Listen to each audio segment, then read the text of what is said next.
professor of dermatology. Now a professor of dermatology at UCSF, and being a double board certified both psychiatrist and dermatology, Dr. Koo is really a world-renowned expert in psychodermatology, has contributed immensely to our understanding and treatment of a group of often very challenging and for many of us very frustrating diseases to treat. In addition, he's also the director of the Psoriasis, Phototherapy, and Skin Treatment Clinic at UCSF. He's authored more than 300 peer-reviewed articles and books and has a very impressive collection of awards and honors for both his teaching and clinical care. And then with him is also one of his clinical research fellows, Dr. Marwa Hakimi, who prior to joining him did an internal medicine residency at Highland Hospital in Oakland. So I know we are all looking forward to this talk in psychodermatology, and we're all itching to hear what he has to say. So without further ado, I present Dr. Koo. Gee, thank you for the nice introduction. And I'm going to start the lecture, and Dr. Marwa Hakimi, who have seen these patients with me for almost 2 years every week, is going to finish the lecture. She's going to download the slides and control the slides. So when I'm lecturing, I'm going to be saying next slide to her. And when she's presenting, she can control it herself. But thank you for asking me to do this. Of course, I'm in San Francisco, and I love going down to San Diego. I think I've been to the aircraft carrier Midway like 5 times. My hobby is military history. So San Diego has all kinds of things that I'm very much interested in. Anyway, next slide, please. So I'm going to be focusing on delusional disorders. Next slide, please. I have no conflict of interest. There is no sponsor for psychodermatology, so there's nobody to have conflict of interest with. Next slide, please. This is a cartoon that was given to me soon after I joined the faculty at UCSF from a fellow faculty member, and caption got cut off, but what it used to say, the policeman is talking to this man who's about to jump off the building, and the policeman is saying, "We could not find a psychiatrist, but I found a dermatologist. Do you have any problem with your skin?" Well, this is the kind of situation that happens frequently in our clinic, where we wish that the patient would go see a mental health professional, but the patient wants you to do something about it and don't want to go see a mental health professional. In fact, it's ironic. People who are more seriously ill mentally, for example, people who have psychosis as opposed to people who just have like anxiety, more they are seriously ill psychiatrically, more they seem resistant to go see a mental health professional. Next slide, please. But before I zero in on delusional disorders in dermatology, just like to mention that the psychodermatology is a whole field. It's not just one disease like psoriasis. Probably the most common psychodermatological problem are the real skin diseases like atopic dermatitis, psoriasis, acne, which can be precipitated or exacerbated by stress and anxiety. But we also have tremendous problem with negative psychological impact of disfigurement. People sometimes with acne, if they are like teenagers, they might not even want to go to school because they are so embarrassed about acne, even though acne might be not so bad to our eyes.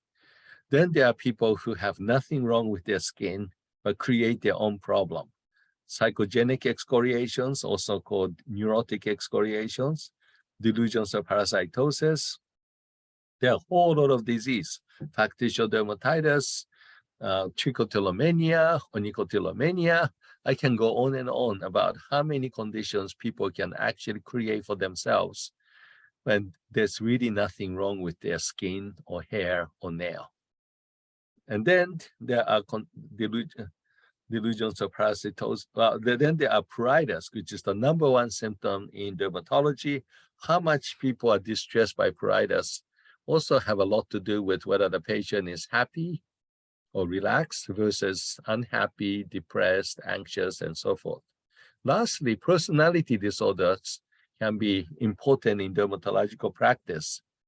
And the reason is that it's well known that a significant proportion of patients who are willing to pay whatever the high cost of cosmetic procedures have narcissistic personality disorders or borderline personality disorders.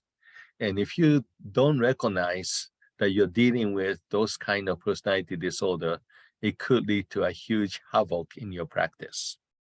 So there are many aspects that are relevant to psychodermatology that is relevant to practicing dermatology providers. Next slide, please. So because we have so many different things, it's good to separate apples from orange. This is how I do it. On the left side is different types of psychodermatological conditions. The first one on the left, psychophysiological disorders. This is the term used by mental health professionals for real physical conditions that can be worsened by stress. Second is primary psychiatric disorders. These are the people who really don't have any organic skin problem. Everything they talk about is self-induced because psychiatric disorder is primary. And then number 3 on the left, secondary psychiatric disorders. These are usually people with bona fide real skin disease who are devastated because of disfigurement. And then fourth one, cutaneous sensory disorders. People who have all kinds of disagreeable sensation on the skin, not just itching, but also burning, stinging sensations. Sometimes neurologists give up on them and they end up coming to dermatology, or they come to dermatology anyway, even though there's nothing to see on the skin. The traditional, frequently used dermatological remedies like topical steroid generally don't do anything. It's about neurological medications such as gabapentin, such as low-dose tricyclic antidepressant used as analgesic, can be very helpful for people with chronic cutaneous sensory disorder. So on the left, different kinds of different categories of psychodermatological condition. You just have to be careful with certain kind of primary psychiatric disorders, especially delusion, because pretty much everybody else, you can talk to them straight. But if you have primary psychiatric disorder and the patient has delusion, I think it's very important to be diplomatic. It doesn't work very well if you just tell them that, well, you're having psychosis, so you just have to take antipsychotic. People might get really pissed off. So on the right side, so what can you do about these people? Well, especially when they don't want to go see a mental health professional. If a dermatologist knows some simple use of anti-anxiety agent for anxiety, antidepressant for depression, anti-OCD medication for OCD problem, antipsychotic like Pimozide or Risperdal for psychosis, using those few select medications can be so much more helpful than the patients getting no treatment, which often happens. Now, unfortunately, we don't have medication for personality disorders. So personality disorders, once again, especially for those in cosmetic practice, it's important to know how to recognize them as quickly as possible and how to handle them so you don't get into trouble with those people. But today, next slide, please. I'm going to focus on psychosis, because if I talk about every one of these, it will take whole afternoon. Next slide, please. So psychosis is defined by presence of delusion. And delusion is defined as erroneous idea that the patients kept on believing in, even if they were shown evidence that their thinking is not correct. Next slide, please. In Europe, there is a terminology called monosymptomatic hypochondriacal psychosis, or MHP. We don't use this term in United States, but I think this is very apt because the type of delusion and psychosis that we deal with in dermatology is different than a whole lot of people with psychosis seen in psychiatry. In psychiatry, for example, schizophrenia, a lot of the psychosis in psychiatry are global disease. What I mean by that is, if somebody have full-blown schizophrenia, even if that person is sitting across a room, you know that there's something wrong with that person. Same thing with if somebody is having psychotic phase of bipolar disorder or psychotic depression, you know, you don't even have to talk to them. You know there's something wrong with that person. On the other hand, if somebody have delusions of parasitosis or Morgellons disease, you really cannot tell if you just look into your waiting room, who has that problem, because it's a very unique type of psychosis where the psychosis is very sharply limited to their chief complaint. So if you talk to somebody with delusions of parasitosis about movies they like to watch, their favorite book, it's likely that the conversation is just going to be normal. The person's delightful. But as soon as you start talking about parasite, then things become really wacky. So this is once again, in psychiatry, it's called encapsulated psychosis. It's like craziness in a capsule where everything else is generally intact. We have delusions of parasitosis, we have Morgellons disease. Now, Morgellons disease has never been officially defined by professional body. It's often referred to when patients complain about not living parasite, more like blue fever. But Morgellons disease can actually be used, whether it's parasite or not parasite, the patients complaining about. And I do find Morgellons disease as terminology much less offensive to the patient than delusions of parasitosis. And then there are a whole lot of other kinds of psychosis. Delusions of dysmorphosis, which is the delusional end of the body dysmorphic disorder spectrum. I have seen people complain about hair loss when they don't have hair loss, or they might be focused on even like a cobweb on the face. I had a lady who keep on rubbing the face, trying to take this cobweb out, even though nobody can appreciate the cobweb. So all kinds of crazy ideas people can focus on. Next slide, please. So what do I do if I see a patient with delusions of parasitosis, that's DOP? The first thing I like to make judgment and find out, is it primary or is it secondary? And I think this distinction is critical. Primary means the condition occurs spontaneously, whereas secondary means it's secondary to drugs, secondary to schizophrenia, secondary to psychotic depression. The thing about primary delusions of parasitosis patients, in my experience and also worldwide, it's overwhelmingly older women, if it's spontaneous case. But if it's secondary, like secondary to drug abuse, amphetamine, cocaine, narcotics, then it could be any age. So if the patient is not an older woman, I'm doubly suspicious that the patient have this condition, possibly for another reason, something more broader and bigger than just complain about parasites. Next one, please. Now, as I mentioned, primary, overwhelmingly older women. Next slide, please. And then I put this on the secondary. What I mean by that is, I don't mean to reject people with secondary problem, But if their condition is secondary to drug abuse, secondary to schizophrenia, secondary to other neurological or medical problem, then think twice about taking care of the patient in dermatology. Because even I, who is board certified in psychiatry, I cannot pretend to be one person department of psychiatry.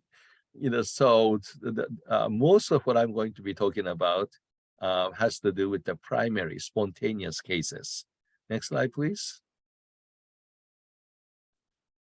In fact, if you go to DSM-5, Diagnostic Statistical Manual 5, if somebody's complaining about parasite that they don't have, but if they have underlying bigger problem where this manifestation come from, such as schizophrenia, such as substance abuse, then that is not called delusional parasitosis. You're supposed to use the bigger diagnosis underneath.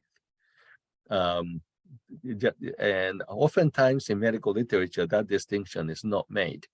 But I do think there's something fundamentally different between primary versus secondary. Next slide, please. So spontaneous primary cases, why is it mostly women? Not just women. Why is it mostly older women? Next slide, please. It hasn't been proven, but there is an interesting theory that there is a system called DAT system, which stands for dopamine transport system. And dopamine transport system is much more prominent in women than men. And it keeps dopamine in good balance. So if dopamine transport system is not working very well, some women or men can end up with too much dopamine, which can lead to hallucination and delusion. As it turned out, dopamine transport system is dependent on proper estrogen level. So the interesting theory from Europe that as people age, especially women, estrogen level might go down. It might make the DAT system less functional, and that might lead to both delusion and hallucinations. Next slide, please.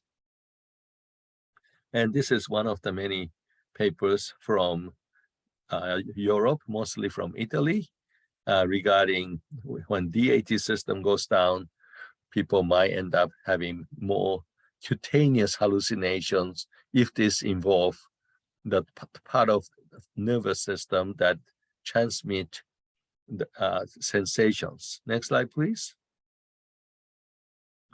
So in terms of why do people end up with like delusions of parasitosis, there is a two-step theory of psychosis. And what that means is, first, something goes wrong, possibly because of the DAT system derangement in the part of the nerve that transmit cutaneous sensation. And that is when in this slide, when it says frontal striatal thalamoparietal network, that sensation part of it is the striatal thalamoparietal. Well, what about the frontal part? The frontal part is thought to be important for proper judgment. So if in order for somebody to become delusional, they first need to experience crawling, biting, stinging sensation. But in order to not accept or cannot accept evidence that there is no parasite or insect or whatever, then you need to have dysfunction of the frontal lobe. Therefore, your judgment, your insight is gone, and you experience the crawling, biting, stinging sensations. Next slide, please. So if anybody's interested, this is one of my articles that I work with my team. It's Morgellons and organic disease. And next slide, please. Because in Europe, people with Morgellons disease and delusions of parasitosis, amazingly, many people volunteer for brain imaging. And they did find decrease in gray matter, decrease in cortical gyration, decrease in cerebral blood flow, and dysfunctional itch processing. So we often see this condition as psychological, or it's in your head. Well, it truly is in the head, but it might one day prove to be neurological. Next slide, please. And maybe that's why it's mostly older women. Now, the other thing is not every patient who present with erroneous complaint of parasites are delusional. And how you talk to them depending on if they are delusional or not. Next slide, please. This is one of the earlier publication that I talked about, spectrum of ideation in people with delusional state. Next slide, please. And what that means is, I call it descent into hell, because I often notice that first thing patients report when this whole phenomena started is formication, which is crawling and biting, stinging, burrowing sensations. And at that stage, many of these people don't have any ideation. Of course, they feel like they have infestation, but some of them at that point in time might actually say, I don't have any parasites, because I don't see anything. What that means is the inside is still intact. The frontal lobe may be still intact, even though they already have the parietal and striatal and thalamic disorder.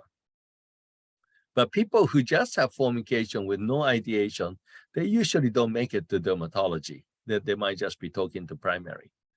And then the next stage, I call that overvalued idea. They start becoming more and more worried about infestation. But people who have overvalued idea, they develop what is called mental preoccupation. But at the same time, they often are apologetic. This is the kind of patient who come to you and say, I know this sounds crazy, but I feel like I'm infested by whatever. And then the next stage is one that is really tricky to diagnose. In fact, I made up my own word. I call it delusionoid ideation, as opposed to delusion. So what does that mean? That means that the patient is almost delusional, but not quite. Now, how can you tell the difference? Well, first of all, there is one question I ask that distinguish between delusionoid and delusional. But first, I make a judgment on whether I should ask that or not. Because if somebody's really delusional, and if I ask this question, they might be upset. And the question is this: how important is it that your condition is actually caused by something living? Now, if somebody's delusionoid, their typical answer is, I'm really worried about parasite, but I don't care what it is. I just want to get rid of it. That's delusionoid. If somebody's delusionoid, I can talk to them straight, like a regular people.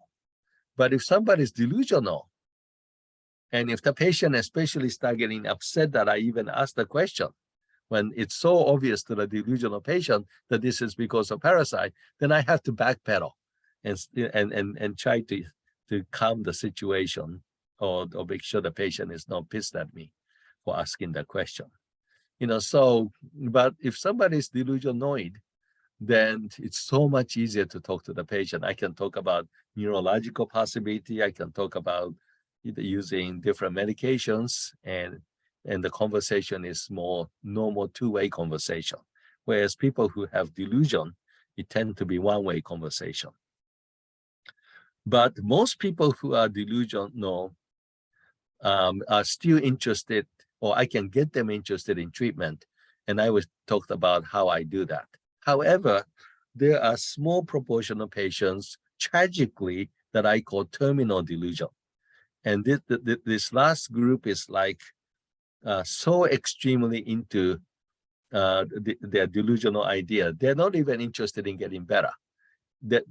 I cannot get them to take medication on trial and error basis, because all they want is validation. And as soon as they sense that I'm not going to agree with them with regard to the ideation, they might just storm out. So if I recognize that somebody's some rare patients are terminally delusional, then the best I can do, even with all my experience and psychiatry background, is to have a peaceful parting. But luckily, most people who are delusional, I can get them to be interested in taking medication. And another thing that's really good that Dr. Hakimi is going to talk about is that the medicine we use, Risperdal, Pimozide, works amazingly well on average. Next slide, please. So how to manage delusional patients? Here, I'm going to switch over to Dr. Hakimi. So Dr. Hakimi, take it away. Thank you, Dr. Koo. So we'll discuss management options in this half of the presentation. So as Dr. Koo mentioned, Pimozide and Risperidone are extremely effective at low doses for derm delusional disorders. So we typically aren't using the doses that you would use in a psychiatric patient. But first order of business is, how do we connect with these patients and motivate them to take antipsychotic medications when they believe they have a primary derm disorder? The first thing is something we learned in medical school is establishing rapport. So you establish rapport first, and this may require multiple visits. So to not get too hung up on it, but displaying a positive attitude and body language, and worrying about connecting with the patient and worrying about medication later. So proactively and explicitly explaining the difference between a working diagnosis and ultimate diagnosis can also work. So the patient doesn't become hung up and worried about giving the wrong label or diagnosis. And we'll talk more about that in the next slide. But one thing that Dr. Koo always talks about is, before you enter the room, stop and establish optimal positive mindset before entering the room. So he likes to say, I like to think that I'm going to meet my favorite celebrity, or just be cognizant of your body language. When you walk in, smile, be positive, because that can have an effect on these patients. Oftentimes, these patients have been to many providers, not just dermatologists, but primary care providers, emergency rooms, and they've been met with frustrations, and they just want to we want to show them that they're in the right place, and we're here to help them and work with them. So letting the patient talk, but obviously not too long. And when the timing is right, to begin actively encouraging patients to shift their focus away from etiology towards treatment. So we're going to talk about how to do that.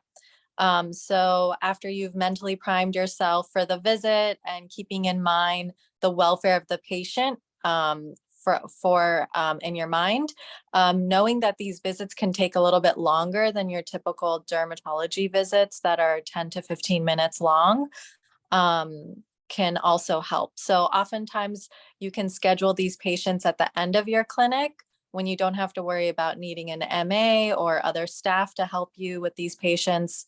But if you don't know you have a patient who's a delusions of parasitosis patient or Morgellons patient, is to, it's okay to ask them to come back later at the end of clinic, or a different day when you can maximize the time it takes to establish rapport.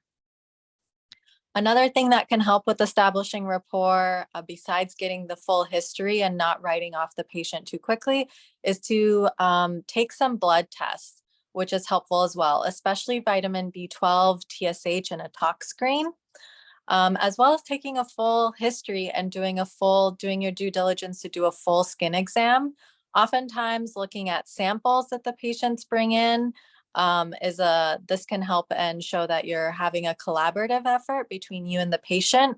Looking at the specimen under the microscope, often telling the patient what you see, whether it is just debris, clothing fibers, can have them feeling relieved and saying, I'm glad that you found this, so I don't have to worry about being infested or risking infecting others who I love. But that others may say that you're wrong, and there is an organism there. So like Dr. Koo mentioned, knowing where your patient lies on the spectrum will allow you to know what's appropriate when approaching these patients. And the reason why it's also important to do these tests to rule out other or secondary causes of delusions of parasitosis is there's an article that Dr. Koo published, a case report in the Journal of American Dermatology, where his patient presented with delusions but had low hematocrit. And after getting a transfusion in the emergency department, all of their delusions disappeared. So this is a picture of a sample that one of Dr. Koo's patients brought into the clinic. She said these were the parasites that she saw on her skin. And when Dr. Koo told her that he couldn't see the parasites and he only saw water, she indicated that, of course, you can't see them because they're invisible. So once rapport is established, you can try to focus the conversation from etiology to therapeutic benefit. So saying something like, even though the etiology remains mysterious, is it more important to alleviate your symptoms that you described? So encouraging pragmatism and seeing if the patient is willing to try antipsychotics on a trial and error basis, letting them know that they have a mysterious condition and that it's important not to dismiss the patient and to outright just, say, I think you're wrong, but to offer medication that's been known to be helpful. So how do you get the patient to focus on treatment rather than etiology? So it may seem superficially that these patients are only interested in one thing, validation of their delusional ideation, because they may come in and have kind of like word vomit where they just want to talk about their history. Oftentimes that's because they've seen many providers who just haven't listened to their full story or have written them off. But actually, these patients are really interested in two things. They also wish to escape from this quote unquote living hell. So it's important to understand that the infestation is just their perception, and their perception is their perception. It's not as though they're trying to be necessarily difficult. It's just the perception and belief they have. So focusing more on and actually verbalizing that you understand and that you hear that this sounds very difficult. And oftentimes we say, this sounds like, a living hell. And when you verbalize it, patients will oftentimes agree and then focus more on how to escape their current condition and symptoms. So you can emphasize symptom relief over etiology. We're not challenging the etiology. That's the important part, but confirming that there is a distressing symptom and we want to help them escape this living hell. And we also let them know that we're not here for etiology. And we tell them that we're not a parasitologist, not an entomologist or infectious disease specialist.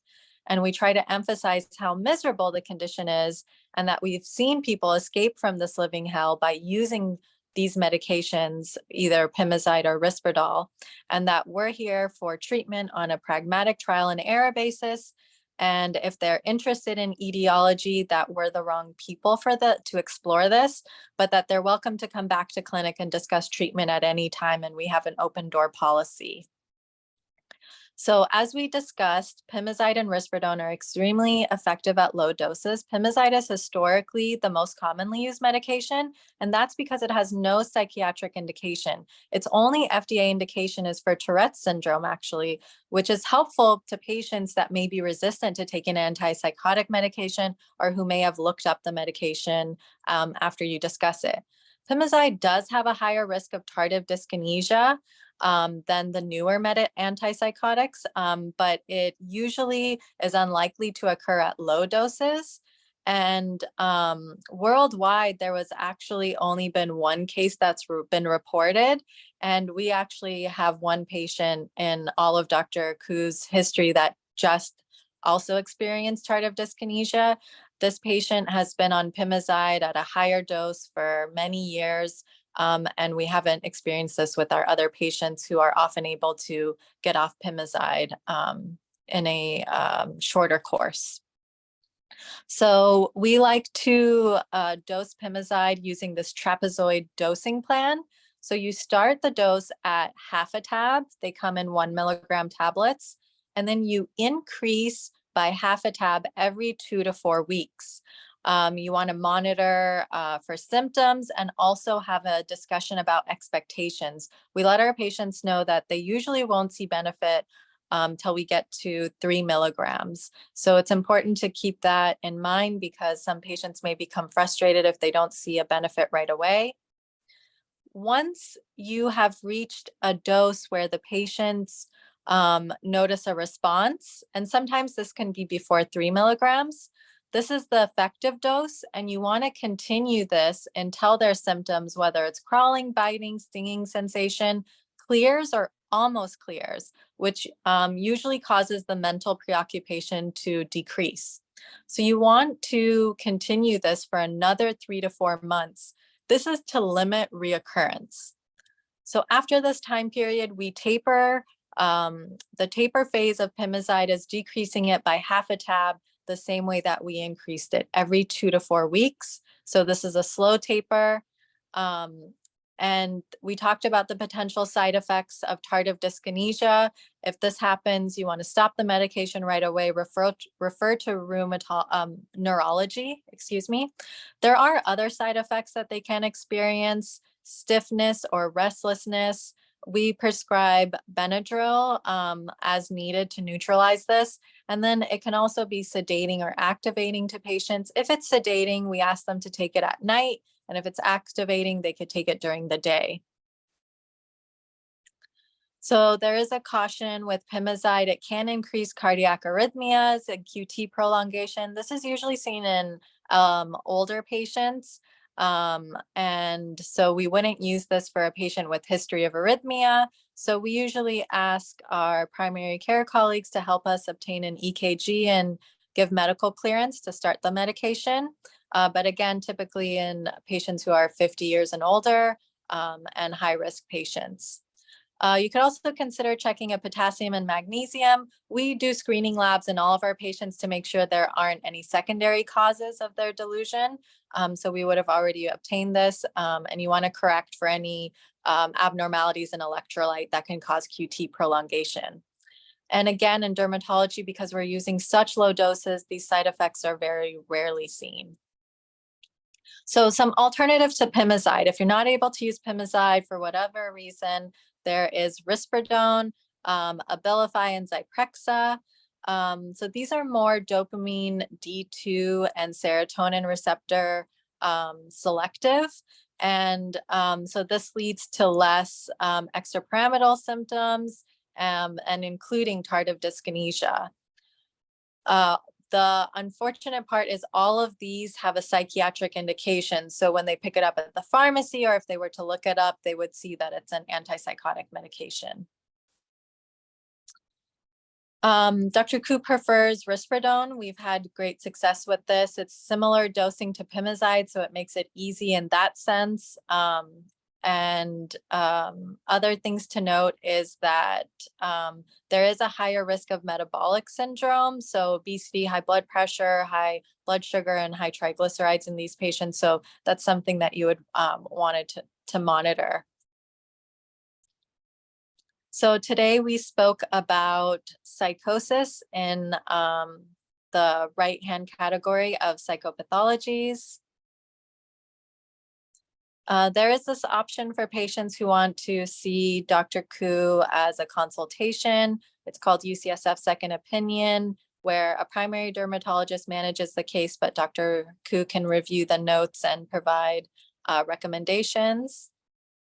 This is a book that Dr. Koo's prior fellow, Dr. Nicholas Brownstone, wrote about Morgellons disease. It has more in-depth discussion about what we discussed today, how to connect with patients, how to set the scene, how to respond to typical questions that patients may ask. For example, looking at a bunch of specimens, patients may bring it in a Ziploc bag.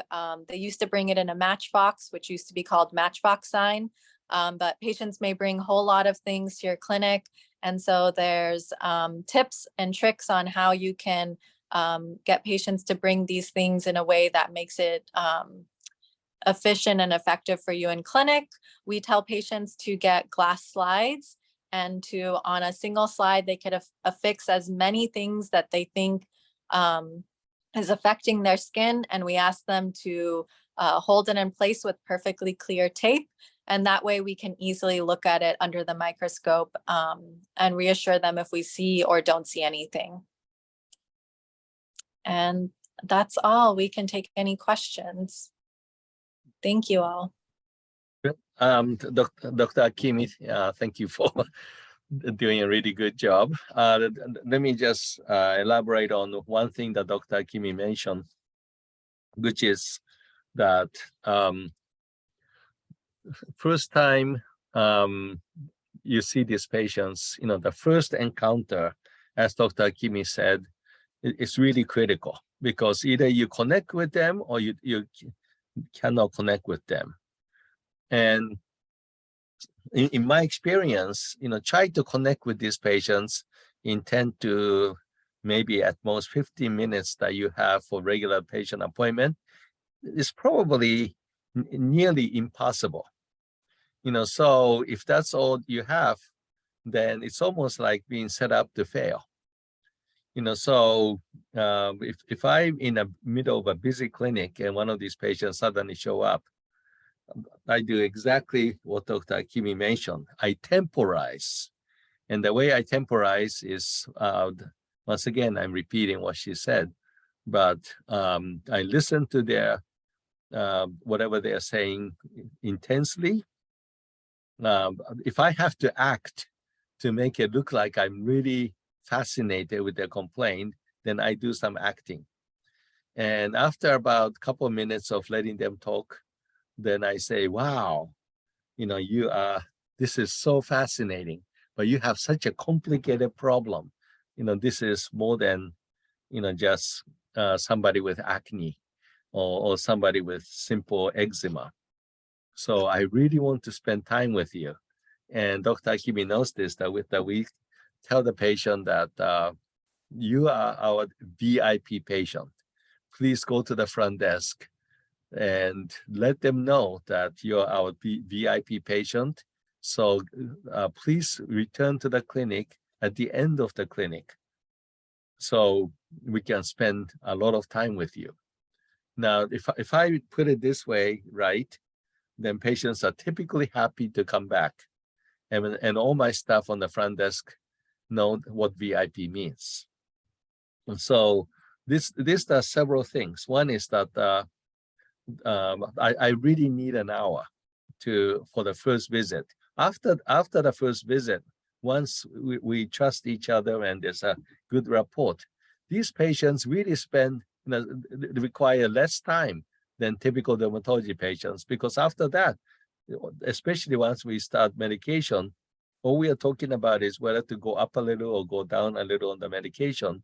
In terms of side effect of this medication, honestly, I have not seen any serious side effect for at least 20 years, except for this one patient that Dr. Hakimi mentioned, who was so dysfunctional, and I had to go over not 3 milligrams, but 10 milligrams per day of Pimozide, and she's been on Pimozide for more than 10 years. She's the only one who actually developed tardive dyskinesia, although if you meet her today, you won't be able to tell because it's a very mild case. The neurologists are not even treating it. But the thing about these patients is that the initial connection with 1 hour, that I think that's pretty critical. After that, you don't need 1 hour. Now, so anyway, I just wanted to elaborate on, don't set yourself up to fail. Give yourself plenty of time. And if you do it that way at the end of the clinic time, there's no disruption of your workflow. And on top of that, as Dr. Hakimi mentioned, these people, I don't really need a full surgical setup or any kind of elaborate procedure. At most, I might just do a simple biopsy. So when I see these patients, I can let all the staff go home. So there's no increase in overhead. And I can charge by time. And the reason I mention this is another complaint that I often hear is that, oh, these people, they take up so much time. Sometimes they don't show up. It's a financial loss. Well, if you delegate or relegate these people to the end of the clinic, there is no financial loss. If they don't show up, you just go home. And if they do show up, then it's extra revenue, as well as having no pressure, time pressure on you. So anyway, I better shut my big mouth, and we'll be happy to take any questions. Thank you so much, Dr. Koo. I don't know if there's any questions in person, or we got a couple coming here in person. And probably best if somebody can just speak out. We're passing a mic around, so hopefully you should be able to hear, but I'll clarify if you can't. Hi, Dr. Koo. Can you hear me okay? Yeah, I can hear you fine. Thank you for your presentation. Two questions I had. So one, you mentioned, or in the slide, it was written that, there's consideration for referral to entomologists, parasitologists, et cetera. And so I guess my first question there is that there are a lot of kind of unscrupulous individuals out there who are very happy to give vitamins, other sort of potentially non-evidence-based suggestions for this kind of vulnerable population. When you refer somebody who is really interested in etiology, who do you typically select to refer them to? So that's the first question. And the second question, you mentioned risperidone, which obviously has the, compared to the pimizide, has different EPS side effect profile. And I was hoping you'd share your typical dosing protocol for the risperidone as well. Thank you. So taking the second dose first, the risperidone dosage is exactly the same as pimozide dosage. If it depends on if it comes as capsule or tablets. You can start with either 0.5 or 1 milligram. And as Dr. Hakimi mentioned, we tell the patient, in fact, I stick my 3 fingers, don't expect any benefit until you make it up to 3 milligrams per day, because I don't want patients to prematurely give up on the treatment. But typically what happens is when they begin to experience decrease in crawling and biting, stinging sensation, and decrease in mental preoccupation, a lot of time patients suddenly become not ambivalent, but really like the medicine, especially pimozide, because pimozide, I proactively and deliberately tell them, advertise to them that this is not a psych medicine. If a pharmacist tell you that this is a psych medicine, the pharmacist is wrong. Just go to FDA website. There is no psychiatric indication whatsoever. It's only for Tourette syndrome, which has nothing to do with you. So in terms of risperidone, the dosage is exactly what you see, same as pimozide. Usually people show great response by the time they reach 3 milligrams, sometimes even earlier. The other thing about the side effect profile, as Dr. Hakimi mentioned, risperidone, aripiprazole. Now, I hope you don't mind me using brand name, because for psychiatric medication, if I don't use brand name, most of the time, derm audience doesn't know what I'm talking about. So if I say Abilify, at least people recognize that I'm talking about antipsychotic. So these medications, Abilify, Zyprexa, they have a different dosing, but once again, risperidone and pimozide is the same dosing. And all of these newer medications, everything that you're looking at here, has a possible metabolic syndrome as a side effect. Pimozide doesn't. These medications do have somewhat less risk for tardive dyskinesia. But I'm actually not worried about tardive dyskinesia, because we use such a low dose, except for this one patient who developed tardive dyskinesia, but she was a true exception. I've been seeing these patients every week for 38 years, and she was the only one that I had to go up to 10 milligrams per day in order to turn her situation around. And she's the only one who had to be on it for more than a decade. but usually we don't have that kind of dosing for most patients. So in fact, if you we talked about stiffness, restlessness, which is like akathisia, extrapyramidal side effect. If you ask me when was the last time I have seen it, I cannot remember. I have not seen it for at least 20 years.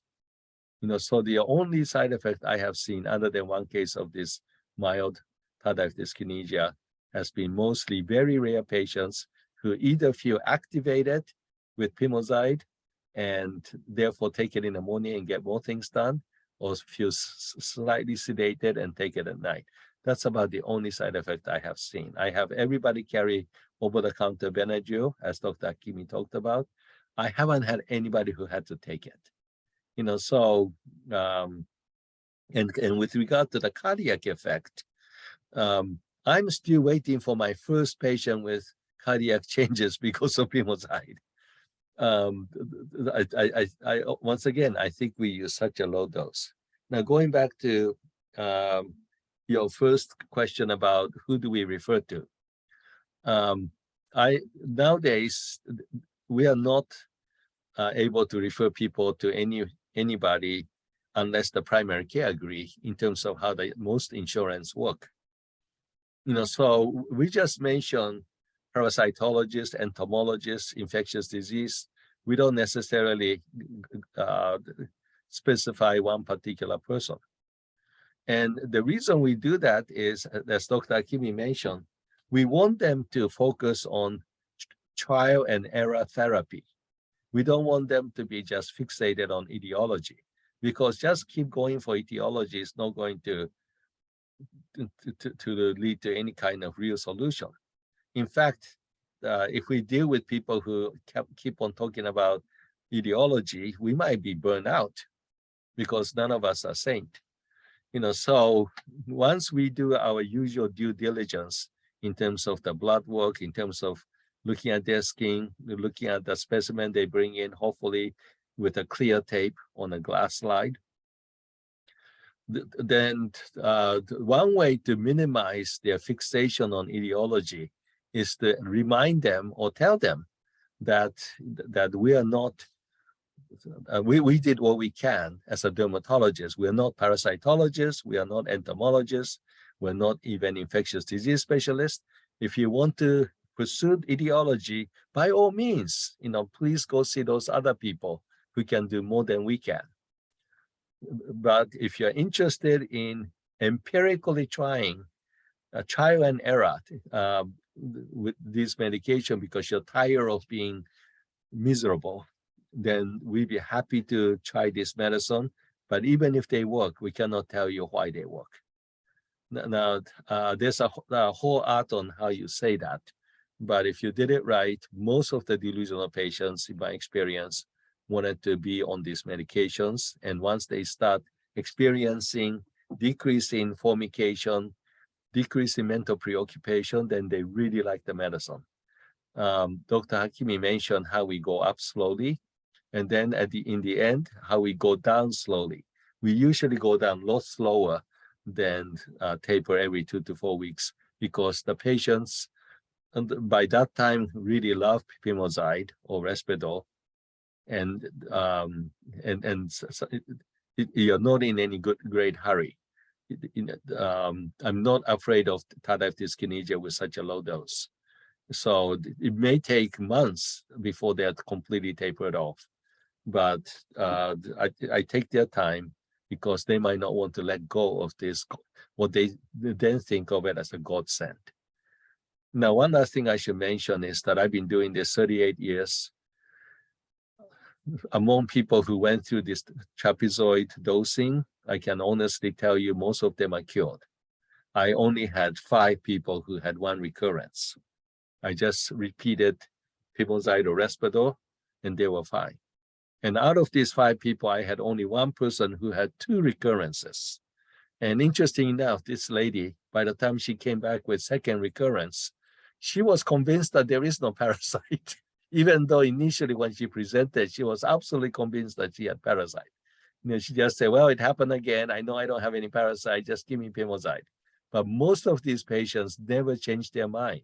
Even though they are cured and this whole thing become history and they're happy, they still think that they had parasite. And I don't challenge that. And so technically they are all psychotic for life because they still believe in their delusional belief. But in real life, they're completely free of this problem. So it is curable. Anyway, yeah. Sorry about going blah, blah, blah for a long time. Dr. Koo, along the lines of referrals, Dr. Gallo had a question in the chat box. I don't know if you saw it, but he was just wondering if you have any tips for those of us who don't have the fortune of having a double board certified psychiatrist and dermatology in our department. Basically, how can we get engagement from our psychiatry colleagues in order to better treat these patients? We just often here and other places have resistance from the psychiatrists who we're referring to, given the nature of the illness. And do you just have any tips on how we can sort of engage their involvement and better treat the patients? And then should we be trialing some of these first line treatments prior to referring to psychiatry? You know, I don't want to sound like a pessimist. I think I'm a realist. I think trying to refer them to a psychiatrist is nearly impossible. Just because of, if provided that, you know, they are truly delusional. And on top of that, most psychiatrists don't have any experience with these cases because they don't, you know, these cases don't go to psychiatrists. So I have heard many times that finally the patient is willing to go see a psychiatrist, and the psychiatrist basically said, oh, I think this person have parasite. So that wasn't helpful. You know, so realistically, you know, I think the best chance that these people can actually recover from this debilitating condition is if we were to use the medication. The good news is the medicine really works. Another good news is that it really works at ridiculously low dose. And therefore, we read about all the side effects in the package insert, but in my experience, I have practically never seen it. And so, but trying to convince these patients who are truly delusional to go see a psychiatrist, I think it's nearly impossible, even for me. Thank you. Great point. I think we had one more. Yeah, one more question here in the audience, if that's okay. Dr. Sure. My question sort of dovetails off of that. I think I liked your slide about the descent into hell and that concept of like delusionoid.